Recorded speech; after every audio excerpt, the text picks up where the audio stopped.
Hello, beautiful soul family. Rebecca here, your vibe mentor, bringing you another video on how to raise your vibration so you can live your best life. Let's talk today about discipline and how difficult that can be to sustain sometimes. And there was a term that came into my life recently that has been tremendously helpful as it relates to discipline. So many times, especially growing up, I was considered a very disciplined person, especially as it relates to diet. And I'm not really sure why that was. It was part of my personality, it was part of my sensitivity. I could sense and feel the different effects of food on my body when I would eat a pasta or any type of wheat or bread. I would feel very dense and heavy. When I ate fruit and vegetables, in particular oranges, I felt amazing.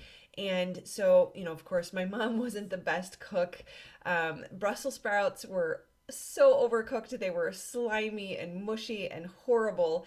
The understanding of what a vegetable could taste like didn't come until later. But there still was this knowing in my body. When I was 14, I could not wait to get a job. And the age in Wisconsin where you could get a job, the earliest age is 14. And so I was so excited. Of course, the only people that would hire 14-year-olds were McDonald's. So that's where I got my first job. And I remember, because you get a free lunch when you work, the feeling that I had when I ate that food, it was so profound, and it really just stands out in my mind of that anxiety and kind of this questioning of like, why do I feel so bad? Is it that food? And that was sort of my first memory of that eye-opening experience. And yet, as I look back, at even 7 or 8 or even 10 years old, where I just wanted to eat oranges all day. I really didn't want to eat anything else. And so for me, discipline has been most prevalent in food. I'll say most accessible in food.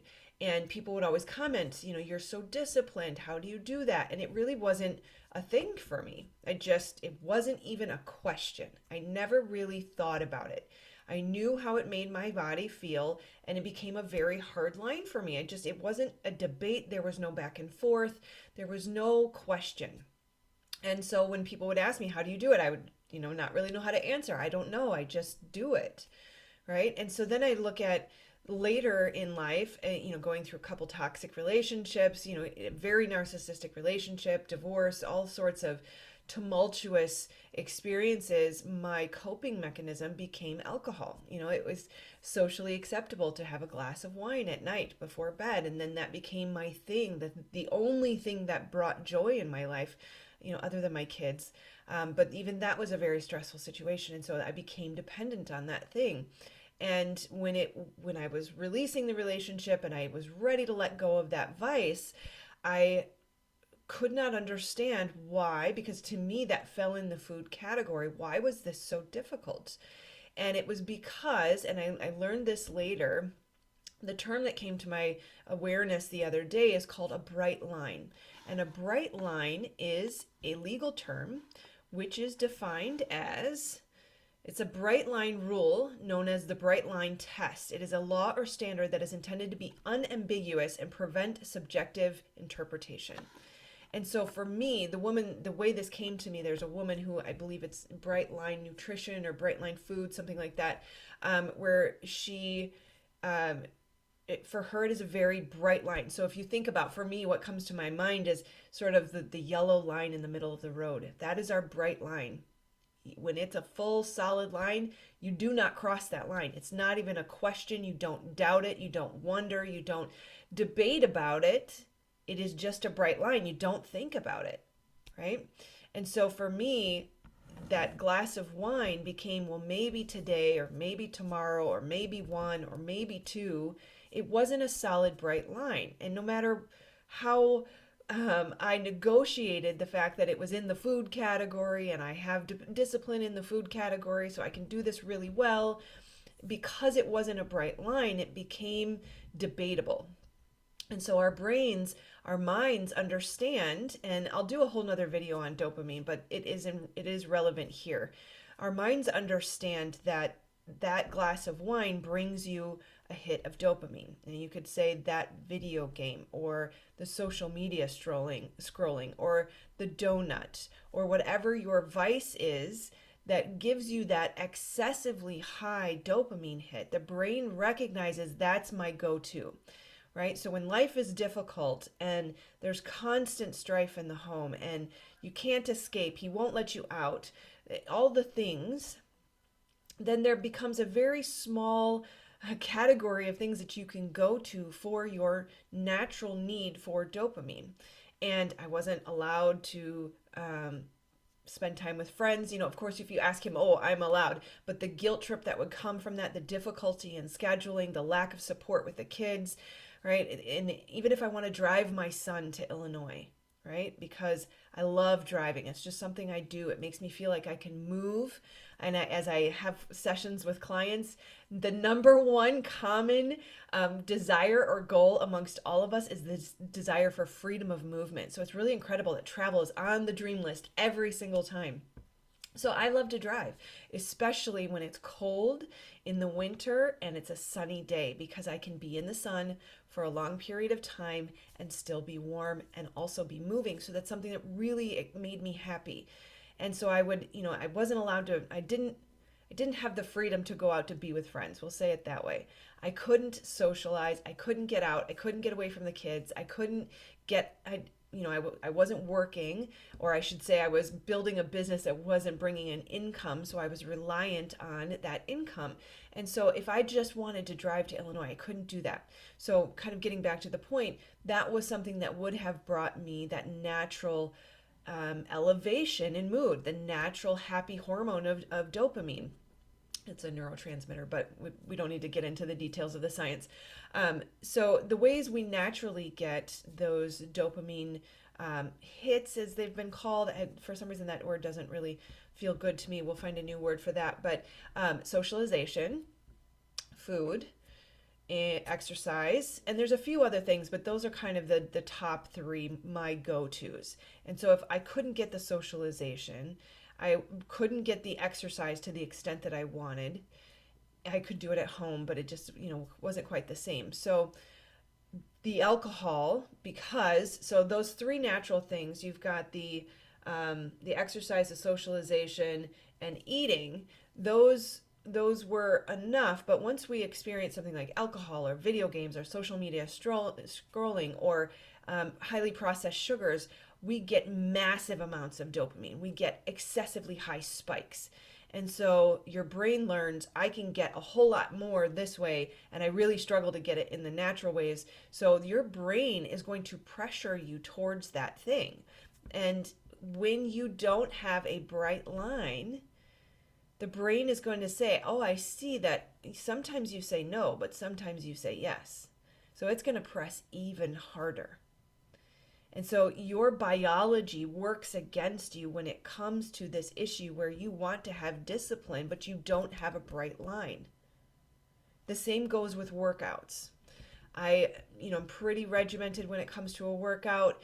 I got sick. I had a bump removed from my head. There had to be some flexibility. And so that created a crack in the door where there's not a bright line anymore. And so as I start to get back into it, I can lift, I can bend over again. That bright line has to come back. There's those moments where it's like, well, maybe just one more day off, or maybe I'll just go a little lighter tonight. Maybe I won't press myself to fatigue. That bright line has to come back. So then we look at the other areas of our life. Usually, it's health and relationships and finances and nutrition. Well, I guess you could put that in health. But there's some key main areas of our lives where most people want more. Usually you're good in one and not great in another. So this is where I've started to apply the bright line in other areas of my life. Budgeting, finances, there's a bright line. I know exactly how much is coming in. I know exactly how much is coming out. I know when it's going out. I know when it's coming in. I know what it's going to. I know what buckets it's in. There's buckets for entertainment. There's buckets for kids stuff. There's buckets for business. And that's it. Those are bright lines. We do not cross those lines. guess what? I start to lead myself in that area. I start to be able to teach and support others in that area. What's another one? Relationships, right? Bright line. I will not tolerate my boundaries being crossed. Right? So we start to define bright lines in these specific areas of our life and make them solid. And don't allow your brain to tell you that, well, I've not been really consistent with that in the past. I won't be consistent with that in the future. Your beliefs are the foundation of everything that you create. So if you have a belief, if you have self-abandon, if you have not shown up for yourself as it relates to discipline, acknowledge that. That is a fact of the matter. That is the truth, but it is not your reality. And it is the belief that it is that must change first in conjunction with implementing a bright line in the area that you want to change. Okay. All right. I love you guys very much. I hope you find this helpful. I'm all about tips and tricks and tools to put in our toolbox. So if you are looking for support as it relates to either healing complex trauma or the lack mentality, right? Complex trauma will show up as unworthiness wound, the lack mentality, self-sabotage. If any of that is a struggle for you and you need help, let me know, because my forte, my gift that I am here to offer you is to help you heal that unworthiness wound, that lack mentality, the complex trauma, so that you can step into your life purpose and make a living doing it. Now, the reason I do all of that is because we are the shift. And we are here to create heaven on earth. The new earth is up to us. As we watch these old systems fall away, we have to be prepared and ready to bring and create and manifest the new systems that are going to serve the collective whole as they typically should and have not historically in recent past. So I created a community. It's called the New Earth Construction Team, and I am so excited. We are going to open the doors officially on November 11th. So 11/11 will be our first day open, where you can get into the community and see what's going on and talk to people. There's a chat feature. I am pulling it off of Facebook for those of you that don't like that, so we will not be on any other social media platform. This is a platform specifically for housing a membership. We will be doing deep dives into healing the lack mentality, healing the unworthiness wound, overcoming self-sabotage, all those things that keep you stuck and playing small. Each month we will do a deep dive into one of the topics in the course that I typically sell my course and coaching for $2,000 for 6 months. In this membership, you're going to get access to deep dives into each of the topics in the course. Each month we'll do a deep dive along with other Q&As and member makeovers. So if you want to, put yourself on the hot seat and we can work through some of your challenges, do some brain spotting sessions to heal your complex trauma, because that works. It actually works. Somatic healing works for healing the wounds and the trauma that hold us back. So the doors will be open November 11th, and they will stay open until November 22nd, at which point they will close. Right now, if you message me here or you email me, I believe that in the About section we have an email listed there. If you email me or contact me, let me know you want to be one of the founding members, you can get in right now, grandfathered in for $20 a month. It will not stay $20 a month. I'm going to go up each week as we approach the open on 11/11. And then from there, of course, as time goes on, the membership likely will increase every year. And so if you want to be grandfathered in at that $20 a month, get in now and make sure that you secure your spot before the doors close, as well as your price. We are building the new earth, and this is so exciting. One of the best parts about this community is meeting other people who are in the same vein of your passions and interests. So if you are a musician and you need other musicians to work with, you will find them here.